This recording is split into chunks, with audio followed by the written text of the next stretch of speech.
What's up, y'all? You can imagine that this is a tough one for everybody. Unfortunately, the comic book world has lost an absolute legend in Jim Shooter, the legendary Jim Shooter. In my opinion, the greatest editor-in-chief. I know some are going to disagree with that, and I'm perfectly fine with that. That is my opinion.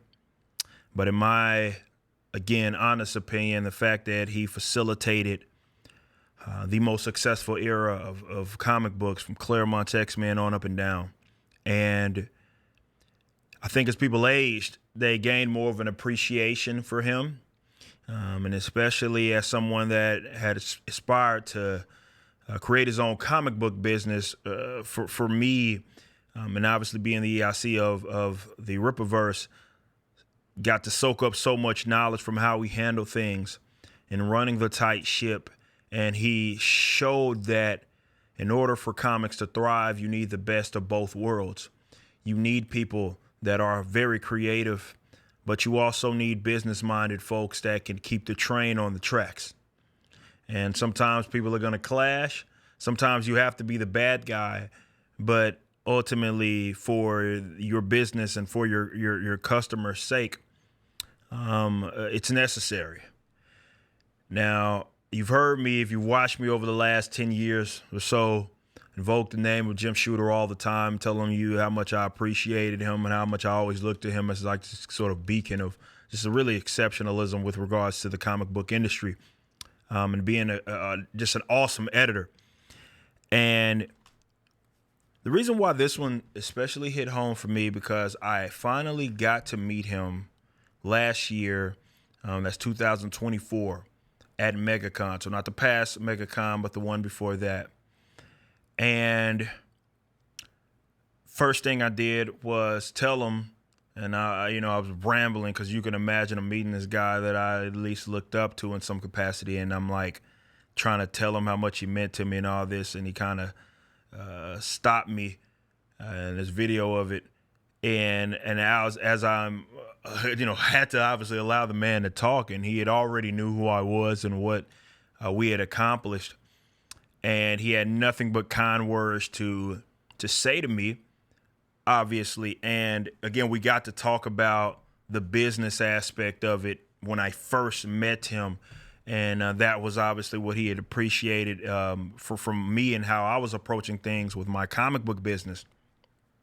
But we exchanged, or rather he gave me his card. And I sent him an email. The card had his number on it, but I didn't want to call him or text him. I wanted to try to be professional, right? And I sent this email, and you sent me an email back. You said, "Nice meeting you at the con. Now that I found your email, I welcome any brain picking or other communication you wish. I'm pretty sure I gave you my card, but belt and suspenders, Jim Shooter." And obviously he gives me his number again, and I moved everything over to text, which was awesome because I'm like, wow, I'm getting to text the legendary and speak with a legendary Jim Shooter. And last communication that I had with him was actually him telling me that he said I had met one of your supporters, and man, he said, sounds like you're doing really well. And his first thing that he sent to me, because I sent him a text like, hey man, I said, I'm just not getting back with you. It's been wild. He said we should talk sometime, and we got to chat and everything. And I'm not gonna sit up here and act like me and him were talking every single day, because we weren't. But I did get to speak with him on multiple occasions, and anything that I needed as far as advice or how to approach things, open book. That man, open book, didn't hold anything or keep anything really tight to the chest. And it was an absolute honor to meet him. And I'm sure everybody that got to work with him. And like I said, I think people gained more of an appreciation for the man as time went on, because you realize what he was attempting to do, not what he attempted to do, what he did. And that required people meeting their deadlines. That required people, again, being professional. And this is the way that Jim Shooter approached things. But I am glad. I know the old saying is don't meet your heroes, but I am glad that I did get to meet him, chat with him, most importantly, at least to me, be able to tell him kind of what he meant to me. That was the first thing that came out of my mouth. I was like, I'm thankful to meet you. I want to let you know that I'm doing all these different things, and you were you were who I was kind of looking at there. And again, he stopped me and was like, I already know who you are. And again, it sucks. It hits close to home because now I'm sitting there looking at this text message, and I'm like, I can't text a man anymore. And that, I ain't gonna lie to you, it gets me just a tad bit emotional, but what a life, what a wonderful life. He will not go unappreciated over here. God bless that man.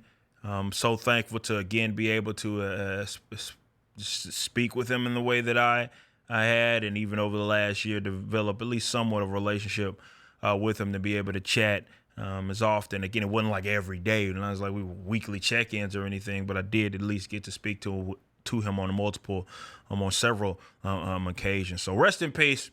Not to be a downer, but I had to do a video on this, man. Rest in peace to the legendary Jim Shooter. And man, comic book world lost an absolute legend today, man. Again, rest in peace.